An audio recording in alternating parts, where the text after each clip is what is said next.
Berteduh di hati Tuhan. Mari saudaraku kita membaca firman Tuhan dan merenungkannya dari Markus 5 ayat 34 lalu ayat 41 dan 42. Markus 5 ayat 34. Maka katanya kepada perempuan itu, "Hai anakku, imanmu telah menyelamatkan engkau. Pergilah dengan selamat dan sembuhlah dari penyakitmu." Ayat 41 dan 42. Lalu dipegangnya tangan anak itu katanya, "Tali takum," yang berarti, "Hai anak, aku berkata kepadamu, bangunlah." Seketika itu juga anak itu bangkit berdiri dan berjalan, sebab umurnya sudah 12 tahun. Semua orang yang hadir sangat takjub. Saudaraku yang terkasih di dalam Tuhan, ada banyak hal terjadi seringkali kita anggap sebagai sebuah kebetulan. Tetapi pertolongan Tuhan datang dalam hidup kita tidak pernah kebetulan. Seperti apa yang kita sudah baca di dalam perikop ini. Ada dua peristiwa yang terjadi. Seorang Bapak Yairus yang datang kepada Tuhan Yesus untuk meminta pertolongan karena anaknya sedang kritis, hampir mati. Dia memohon Tuhan datang menemui anaknya dan menyembuhkan anaknya supaya anaknya tetap hidup. Dalam keadaan kritis ini, tanpa bicara Tuhan pergi untuk menemui anak daripada Bapak Yairus. Namun dalam perjalanan, ada begitu banyak orang berbondong-bondong mengikuti Tuhan Yesus. Bukan hanya Bapak Yairus dan murid-murid Tuhan Yesus. Dalam situasi seperti itu, ada seorang perempuan yang sakit perdarahan sudah 12 tahun.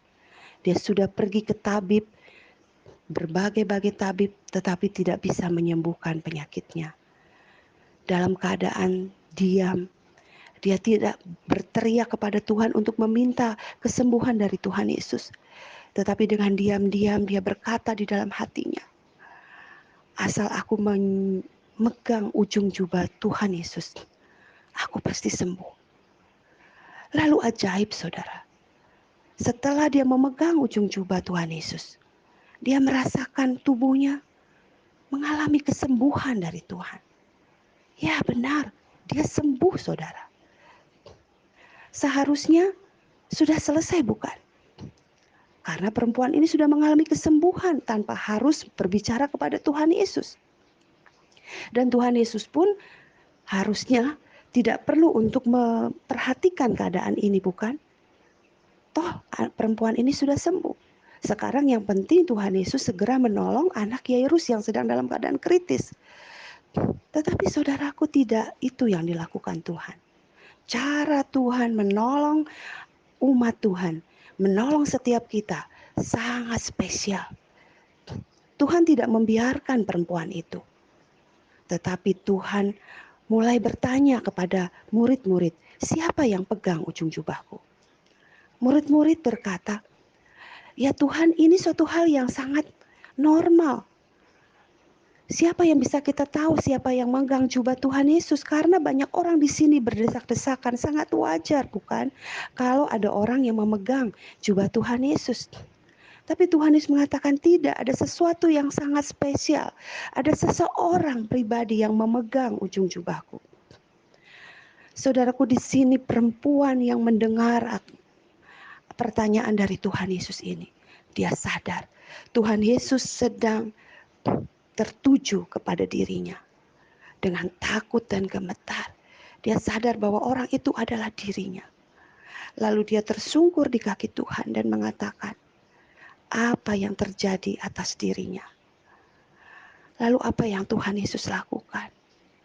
Tuhan Yesus mengatakan di ayat yang 34 yang kita sudah baca, hai anakku, imanmu telah menyelamatkan engkau. Pergilah engkau dengan selamat dan sembuhlah dari penyakitmu. Bukankah perempuan ini sudah sembuh? Tetapi Tuhan menginginkan perempuan ini bukan sekedar mengalami kesembuhan lalu pergi. tetapi perempuan ini sadar harus tersungkur dan berjumpa dengan Tuhan secara pribadi.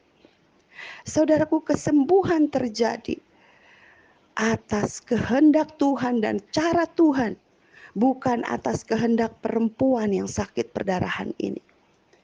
Dan yang Tuhan inginkan dari kesembuhan mujizat yang terjadi dalam hidup setiap orang adalah orang yang mengalami pertolongan Tuhan ini mengalami hubungan dengan Tuhan, mengalami relasi dengan Tuhan, baru pergi dan menjadi saksi Tuhan kemana-mana.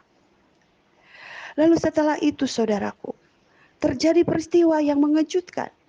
Karena ternyata setelah masih berbicara dengan perempuan ini, setelah selesai berbicara, datang seseorang dari keluarga Bapak Yairus dan mengatakan, anak Bapak Yairus sudah mati. Terlambat, untuk apa Tuhan Yesus datang? Percuma, hanya menyusahkan Tuhan Yesus saja. Tapi Tuhan Yesus mengatakan tidak. Jangan takut, percaya saja, itu kata Tuhan Yesus. Anak itu tidak mati, anak itu hanya tertidur. Saudaraku yang terkasih, aneh bukan? Bagaimana mungkin Tuhan Yesus tidak tahu bahwa anak Yairus benar-benar sudah mati? Dan bukankah ini menjadi terlambat? Tetapi tidak ada kata terlambat dari Tuhan. Tuhan tetap datang ke rumah Yairus dan menemui anak itu. Ketika orang di sana sudah menangis, ini realita, saudara. Realita anak Yairus betul-betul sudah mati. Kalau saya menjadi Yairus, saya akan berkata kepada Tuhan, Tuhan, kenapa engkau sibuk memperhatikan perempuan itu? Bukankah dia sudah sembuh? Sudah, biarkan saja dia pergi dengan diam atas kesembuhannya. Kenapa Tuhan Yesus harus buang waktu berbicara kepada perempuan itu sehingga anak saya yang kritis ini akhirnya meninggal? Tuhan lebih mementingkan perempuan itu daripada anak saya. Saudara, saya membandingkan diri saya sebagai seorang Yairus. Tetapi saya bersyukur melihat luar biasa Yairus tidak lakukan itu. Dia tetap percaya dengan perkataan Tuhan bahwa anak itu tidak mati, tetapi anaknya tertidur. Dia tetap pegang perkataan Tuhan. Itulah iman, saudaraku. Dan ketika realitanya Bapak Yairus melihat memang benar, sudah terlambat kelihatannya, anaknya benar-benar sudah mati. Semua orang sudah menangisi anaknya. Dan ketika orang mendengar Tuhan Yesus berkata anak ini tidak mati, dia hanya tertidur, semua orang tertawa. Tetapi Bapak Yairus tetap percaya dengan perkataan Tuhan. Dan benar, Tuhan Yesus menemui anak itu dan berkata talita kum, yang artinya bangunlah anakku. Dan anak itu bangun, saudaraku. Dia bangkit berdiri, bahkan berjalan. Semua orang yang melihat itu takjub. Saudaraku yang terkasih, Tuhan kita adalah Tuhan yang luar biasa. Tuhan yang seringkali segera menolong kita. Tetapi juga kadangkala sepertinya terlambat pertolongan Tuhan. Tetapi saudaraku yang terkasih, sekali lagi Tuhan punya cara untuk menolong kita. Dan Tuhan selalu punya waktu yang tepat untuk menolong kita. Bukan menurut cara dan waktu kita, tetapi menurut cara dan waktu Tuhan. Itu yang terbaik. Kadang Tuhan sepertinya membuat segala sesuatu menjadi kelihatan terlambat. Tuhan menolong terlambat. Tuhan tidak segera menolong. Tetapi saudaraku, yang Tuhan kehendaki adalah iman. Iman kepada Tuhan.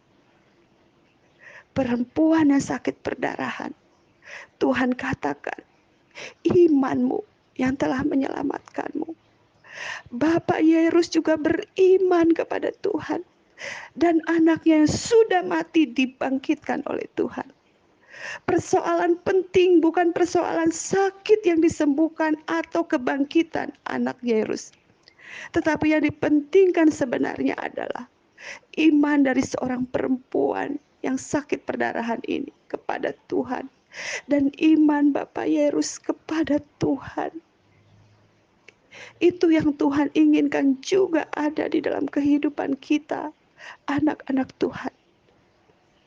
Tuhan inginkan kita percaya kepada kuasanya, percaya penuh kepada caranya, percaya penuh kepada waktunya, dan katakan tidak ada yang terlambat. Tidak ada kata terlambat bagi Tuhan, dan tidak ada kata mustahil bagi Tuhan, asal kita percaya kepadanya. Maukah saudaraku, kita sungguh-sungguh percaya kepada Tuhan di dalam situasi tersulit kita, di dalam hal yang mungkin kita anggap ini tidak mungkin, mustahil. Tetapi percayalah, tetaplah percaya. Tuhan yang sanggup menyembuhkan perempuan yang sakit perdarahan 12 tahun. Tuhan yang sama yang juga menyembuhkan dan menolong saudara dan saya. Tuhan yang sudah membangkitkan anak Yairus, juga Tuhan yang akan menolong saudara dan saya tepat pada waktunya. Jangan pakai cara kita. Tetaplah percaya. Tuhan pasti menolong di dalam kedaulatannya, di dalam kehendaknya. Bagian kita hanyalah percaya. Percaya dengan iman. Percaya dengan penuh kepada Tuhan. Dan alami kuasa Tuhan, lalu saksikan kepada banyak orang. Mari kita jalani hidup kita hari ini dengan iman yang semakin kuat, semakin tangguh, iman yang semakin mendalam kepada Tuhan.